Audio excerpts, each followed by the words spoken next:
Genesis 30. And when Rachel saw that she bare Jacob no children, Rachel envied her sister, and said unto Jacob, Give me children, or else I die. And Jacob's anger was kindled against Rachel, and he said, Am I in God's stead, who has withheld from thee the fruit of the womb? And she said, Behold, my maid Bilhah, go in unto her, and she shall bear upon my knees, that I may also have children by her. And she gave him Bilhah, her handmaid, to wife. And Jacob went in unto her. And Bilhah conceived, and bare Jacob a son.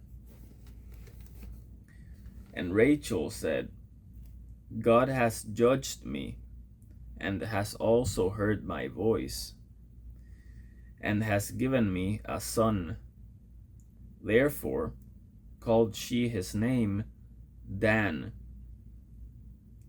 And Bilhah, Rachel's maid, conceived again, and bare Jacob a second son. And Rachel said, With great wrestlings have I wrestled with my sister, and I have prevailed. And she called his name Naphtali.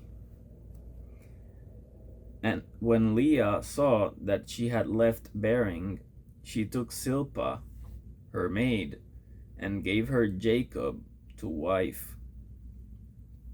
And Silpah, Leah's maid, bare Jacob a son. And Leah said, A troop cometh, and she called his name Gad. And Silpah, Leah's maid, bare Jacob a second son. And Leah said, Happy am I, for the daughters will call me blessed. And she called his name Asher.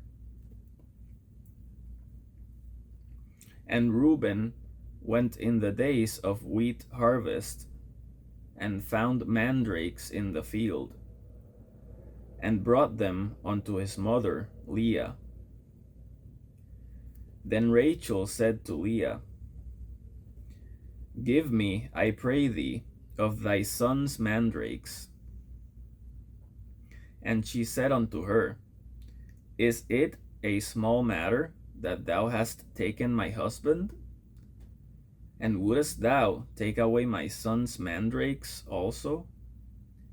And Rachel said, Therefore he shall lie with thee tonight for thy son's mandrakes. And Jacob came out of the field in the evening, and Leah went out to meet him, and said, Thou must come in unto me, for surely I have hired thee with my son's mandrakes. And he lay with her that night. And God hearkened unto Leah, and she conceived, and bare Jacob the fifth son.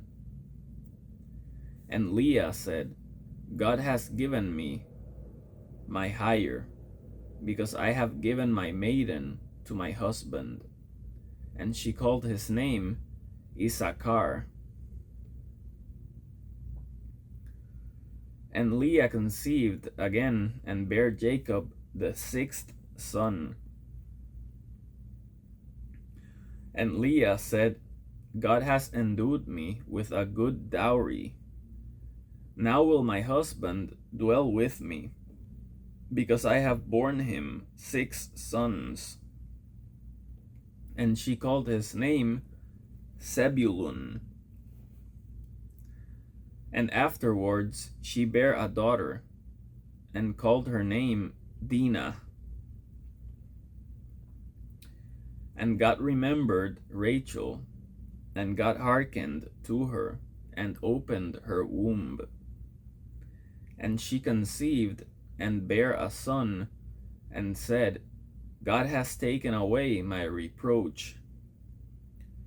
And she called his name Joseph, and said, the Lord shall add to me another son. And it came to pass, when Rachel had borne Joseph, that Jacob said unto Laban, send me away, that I may go unto mine own place and to my country. Give me my wives and my children, for whom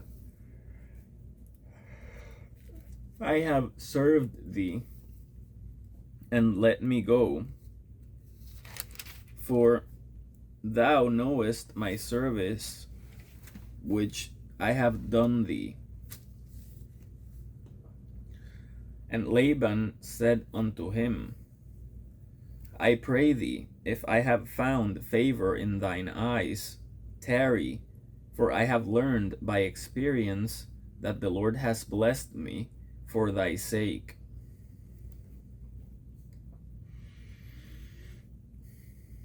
And he said, appoint me thy wages, and I will give it. And he said unto him, thou knowest how I have served thee, and how thy cattle was with me. For it was little which thou hadst before I came, and it is now increased unto a multitude. And the Lord has blessed thee since my coming. And now, when shall I provide for mine own house also? And he said, what shall I give thee? And Jacob said, thou shalt not give me anything. If thou wilt do this thing for me, I will again feed and keep thy flock. I will pass through all thy flock today, removing from thence all the speckled and spotted cattle, and all the brown cattle among the sheep, and the spotted and speckled among the goats, and of such shall be my hire. So shall my righteousness answer for me in time to come, when it shall come for my hire before thy face. Every one that is not speckled and spotted among the goats, and brown among the sheep, that shall be counted stolen with me. And Laban said, behold, I would it might be according to thy word. And he removed that day the he goats that were ring-straked and spotted, and all the she goats that were speckled and spotted, and every one that had some white in it, and all the brown among the sheep, and gave them into the hand of his sons. And he set 3 days' journey betwixt himself and Jacob fed the rest of Laban's flocks. And Jacob took him rods of green poplar, and of the hazel and chestnut tree, and piled white strakes in them, and made the white appear which was in the rods. And he set the rods which he had pilled before the flocks in the gutters, in the watering troughs, when the flocks came to drink, that they should conceive when they came to drink. And the flocks conceived before the rods, and brought forth cattle ring-straked, speckled, and spotted. And Jacob did separate the lambs, and set the faces of the flocks towards the ring-straked, and all the brown in the flock of Laban, and he put his own flocks by themselves, and put them not unto Laban's cattle. And it came to pass, whensoever the stronger cattle did conceive, that Jacob laid the rods before the eyes of the cattle in the gutters, that they might conceive among the rods. But when the cattle were feeble, he put them not in, so the feebler were Laban's, and the stronger Jacob's. And the man increased exceedingly, and had much cattle, and maid servants, and men servants, and camels, and asses.